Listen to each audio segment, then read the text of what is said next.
जय श्री राम दोस्तों, वॉक पे चर्चा में आपका स्वागत। मोदी सरकार बनने से पहले तीसरी वाली हम लोगों ने एक विषय रखा था कि जुडिशल रिफॉर्म्स आने बहुत ज़रूरी हैं। और जुडिशल रिफॉर्म्स का मतलब how jury and the law system operates. और ये तो बहुत ही क्लियर सबको समझ में आता है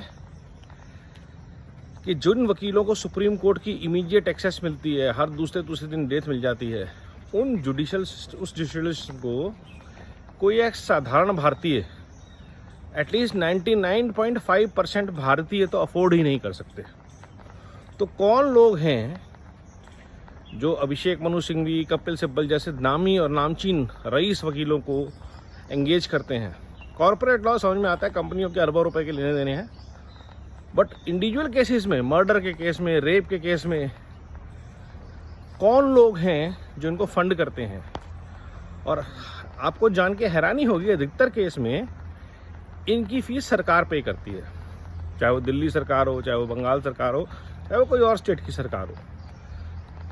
ऐसा क्या है कि सरकार को इतने बड़े नामचीन वकीलों को ही लेना पड़ता है? सरकार है, पक्ष रखे अपना, कोई भी साधारण वकील रख सकता है। तो यहाँ पे ये जो इकोसिस्टम काम करता है कि पहले तो पार्टी से आदेश आता होगा, ऐसा मेरा मानना है कि भैया इनको केस देना है, क्योंकि वो जो फंडिंग होती है वो कहीं ना कहीं से घूमती है कि स्टेट का पैसा वकीलों के नाम पे आप 2, 4, 5, 10 करोड़ रुपए की फीस लगा दो और केस चलता रहेगा और वो पैसा कहीं ना कहीं घूमता रहेगा। पहली चीज़ ये हो सकती है।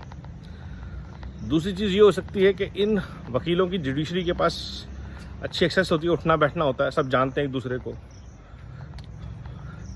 वकील ही जज बन जाते हैं थोड़े दिन बाद, तो वो एक फैक्टर हो सकता है काम करने के लिए।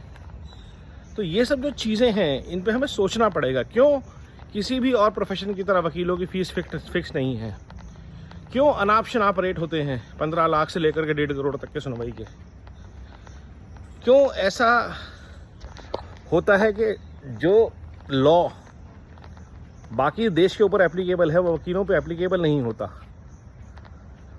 तो ये जो भारत न्याय संहिता आई है, ये तो देश के लोगों के लिए कानून आ गया।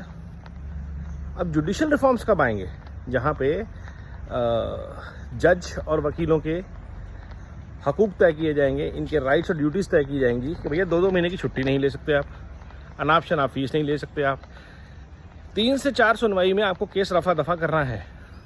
अगर 3 से 4 केस में जजों को और वकीलों को अपनी दलील पेश करने का नहीं आ रहा, तो जो केस को डिले कर रहा है वो क्रिमिनल है। ऐसा कुछ मैकेनिज्म अब आने की ज़रूरत है कि देश में अपने आप में एक इकोसिस्टम बन चुके ये जज और वकील के नेक्सस को तोड़ना बहुत ज़रूरी है। और साथ में जब पुलिस मिल जाती है तो नहले पे दहला कि या तो थाने के लेवल पे मामला सुलटा लो, और अगर केस दाखिल हो गया तो चप्पलें घिस जाएंगी, फैसला नहीं आएगा। तो जो तारीख से तारीख पे तारीख वाला मॉडल है वो अब ख़त्म होना बहुत ज़रूरी है। 3 तारीख 4 तारीख मैक्सिमम मामला finish. Fast track courts on every case is a need of the hour, and not just in rape और other crimes. Justice delayed in any case works in the favour of rich and the criminals. आप builders के खिलाफ case देख लीजिए, NCDRC और बाकी जो courts बने थे, इनका काम था कि 6 महीने से साल के बीच में मामले ख़त्म करने हैं। आज 3-3, 4-4, 5-5 साल हो जाते हैं, सब फ्री घूम रहे हैं। करोड़ों रुपए का गबन हो चुका है, करोड़ों रुपए के खर्चे डल रहे हैं, और पे कौन कर रहा है? या तो होम बायर पे कर रहा है या फिर होम बायर पे कर रहा है, क्योंकि इनकम टैक्स पे भी वही है जो सरकारी टैक्सेस पे करता है, जिसके ऊपर ऐश चल रही है, और घर खरीदने के ऊपर कीमत टैक्सेस भी वही पे कर रहा है। तो जो इनकम टैक्स पे सेगमेंट है, जो गरीब है, उसकी सबसे ज़्यादा मार है। क्रिमिनल्स की, बड़े बड़े बिजनेसमैन की, इनका 100 करोड़ से ऊपर के टर्नओवर है, या पॉलिटिशियंस का कोई स्टेक नहीं है, ब्यूरोक्रेट्स का कोई स्टेक नहीं है। ब्यूरोक्रेट्स के लिए तो अच्छा है कि केस चलता रहे सारी ज़िंदगी, तनख्वाह फिक्स है, काम चलता रहेगा। Should there be a performance based incentives for government jobs also now? especially the judge and the juries. Why should they have any VIP privilege? They are doing their jobs like anybody else. तो लाल बत्ती वाला culture ये नेताओं पे, bureaucrats पे और judiciary पे कब खत्म होगा? बहुत सारे सवाल हैं जो भारत को श्रेष्ठ बनाने के लिए ज़रूरी है आंसर होने, और उम्मीद है सरकार इन चीज़ों पे ध्यान देगी और एटलीस्ट संवाद तो शुरू करेगी। निर्णय तो आता रहेगा, लेकिन संवाद तो शुरू हो, बातचीत तो शुरू हो, जेपीसी तो बने, एक बिल तो आए, या सारे मिले हुए हैं संसद के अंदर, संसद के बाहर।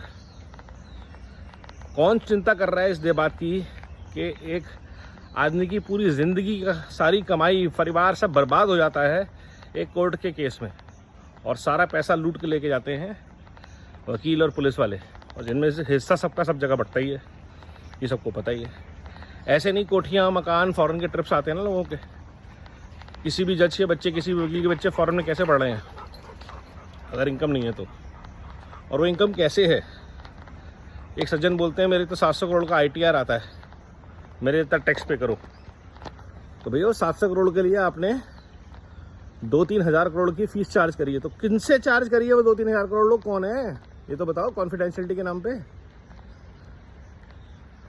जो लोग बॉन्ड्स की, इलेक्टोरल बॉन्ड्स की बात कर रहे थे, उनसे अब ये जानना ज़रूरी नहीं है कि इलेक्टोरल बॉन्ड्स के नाम पे बाकी सब खर्चे कहाँ गए, आपके खर्चे कहाँ से आ रहे हैं, आपको कौन गुप्तान दे रहा है। सवाल पूछे जाने चाहिए, उठाए जाने चाहिए। सोचिए, जानिए। वंदे मातरम, नमो भारत, जय श्री राम।